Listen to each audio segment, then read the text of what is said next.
नमस्कार विद्यार्थी मित्रांनो, आज आपण BEdमधील जेंडर स्कूल अँड सोसायटी, लिंगभाव शाळा आणि समाज या विषयातील मानवी हक्क व स्त्रियांचे हक्क, human rights and women rights याविषयी माहिती घेऊ. मी प्राध्यापक MR Joshi, MA MedSet, Shri Sharda भवन शिक्षण संस्थेचे अध्यापक महाविद्यालय नांदेड येथे सध्या असिस्टंट प्रोफेसर या पदावर कार्यरत आहे. चला तर पाहूया मानवी हक्क व स्त्रियांचे हक्क अर्थात महिलांचे हक्क, human rights and women's rights. मानवी हक्क कशाला म्हणतात ते पाहूया. मानवी हक्क हे मूलभूत हक्क असून प्रत्येक व्यक्तीला फक्त माणूस म्हणून लाभतात. हे हक्क जन्मसिद्ध असतात आणि कोणत्याही भेदभावांशिवाय प्रत्येकाला लागू होतात. संयुक्त राष्ट्रसंघाच्या मानवी हक्कांच्या सार्वभौम घोषणेनुसार universal declaration of human rights 1948 प्रत्येक व्यक्तीस स्वातंत्र्य, समानता, प्रतिष्ठा आणि न्याय मिळणे आवश्यक आहे. आता काही प्रमुख मानवी हक्क आपण पाहूया.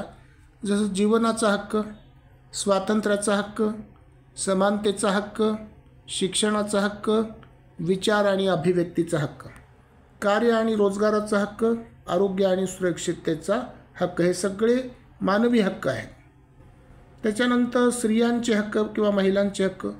स्त्रियांचे हक्क हे मानवी हक्काचेच एक पोटभाग आहेत, जे विशेषतः स्त्रियांच्या सामाजिक, आर्थिक आणि राजकीय सक्षमीकरणासाठी महत्त्वाचे ठरतात. हे हक्क महिलांना भेदभाव आणि शोषणापासून संरक्षण देण्यासाठी तसेच त्यांचा सर्वांगीण विकास करण्यासाठी प्रस्थापित केले जातात. संयुक्त राष्ट्रसंघाच्या convention on the elimination of all forms of discrimination against women CEDAW 1979 प्रमाणे स्त्रियांच्या हक्कांचा उद्देश समानता, सुरक्षितता आणि संधी यांची हमी देणे आहे. आता प्रमुख स्त्री हक्क काय ते पाहूया. समान वेतनाचा हक्क, शिक्षण आणि रोजगाराची समान संधी असण्याचा हक्क, विवाह आणि कुटुंबासंबंधी निर्णय घेण्याचा हक्क, लैंगिक शोषण आणि हिंसाचारापासून संरक्षणाचा हक्क, राजकीय सक्षमीकरण आणि मतदानाचा हक्क, प्रसूती व मातृत्व संरक्षणाचा हक्क. आता मानवी हक्क आणि स्त्रियांचे हक्क यामधील समांतरता काय ते पाहूया. इथे एक तक्ता दिलेला आहे, त्याच्यामध्ये 4 कॉलम्स दिलेले आहेत. अनुक्रमांक, परिमाण, मानवी हक्क आणि महिलांचे हक्क. तर पहिलं परिमाण आहे सामान्य तत्त्वे. मानवी हक्कामध्ये दिलेले प्रत्येक व्यक्तीस जन्मताच समान हक्क असतात. तर इकडे महिलांच्या हक्कामध्ये दिलेले महिलांच्या सक्षमीकरणासाठी महिलांना काही विशेष हक्कांची आवश्यकता असते. दुसरं आहे समानता हे परिमाण.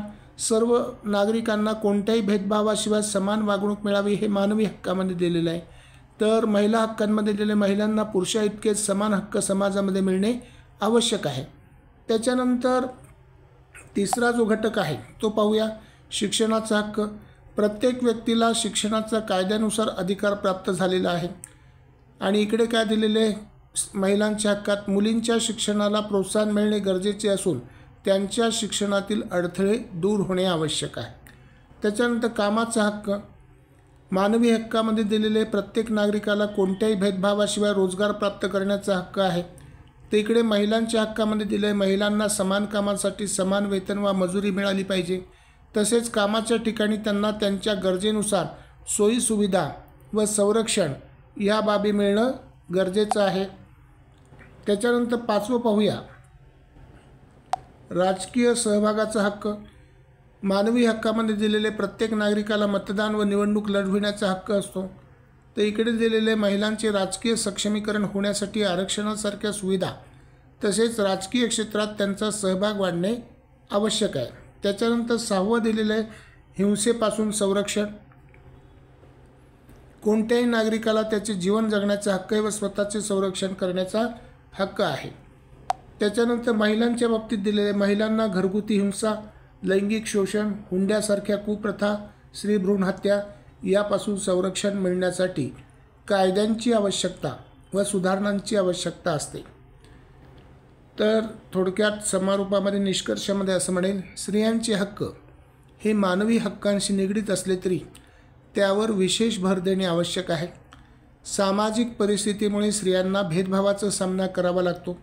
म्हणूनच त्यांना समान संधी आणि हक्क देण्यासाठी वेगळे कायदे आणि धोरणे राबवली जातात. दोन्ही संकल्पना एकाच समानतेच्या आणि न्यायाच्या तत्त्वावर आधारित आहेत, पण स्त्रियांवरील ऐतिहासिक अन्याय आणि शोषण दूर करण्यासाठी स्त्री हक्कांचे विशेष संरक्षण आवश्यक आहे. धन्यवाद. थँक्यू. सबस्क्राईब करा, शेअर करा.